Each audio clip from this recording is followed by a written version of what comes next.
রাখেন, জনসমক্ষে সিদ্ধান্ত দিয়ে রাখেন, এই দেশে কোনো ধর্ষণ হবে না, হবে না মানে হবে না।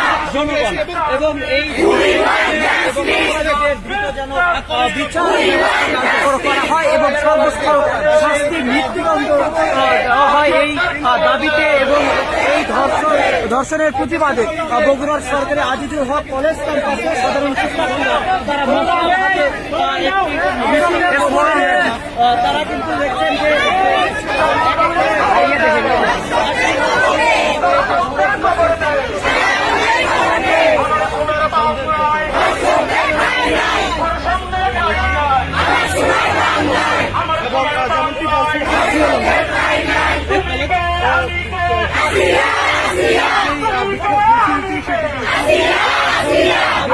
কেন 120 দিন সময় পাবে? কি জন্য?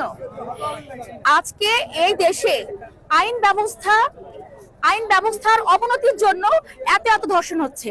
আপনারা জাস্ট একটা দুটোকে জনসম্মুখে মৃত্যুদণ্ড দিয়ে রাখেন, এই দেশে কোনো ধর্ষণ হবে না, হবে না মানে হবে না। আপনাদের আইন ব্যবস্থা দুর্বল বিধায় আজকে এত ধর্ষণ হচ্ছে। একটা ছোট বাচ্চা পর্যন্ত এই দেশে নিরাপদ না। আপনি আমি কিভাবে নিরাপদ? আজ আসিয়া ধর্ষণ হয়েছে, কাল আপনার বাচ্চা হতে পারে, আমার বাচ্চা হতে পারে, আমি হতে পারি, আপনার বোন হতে পারে। তাহলে আপনি আমি কেন বসে আছি? কেন আমরা যাচ্ছি না? আমরা আরো কবে জাগবো? আমরা কি বেঁচে থেকে মরে গেছি? আপনাদের কি শিক্ষা হচ্ছে না? এত কিছু পরে লজ্জা হচ্ছে না? আপনারা কবে জাগবেন? আপনাদের ঘরে কি মা বোন নাই, নাকি আপনারা নিজেদেরকে নিরাপদ মনে করছেন? আমরা কেউ নিরাপদ না, এই দেশে কোনো মানুষ নিরাপদ না। এটা আমাদের দেশের লজ্জা, আমাদের লজ্জা। আপনারা কিভাবে চুপ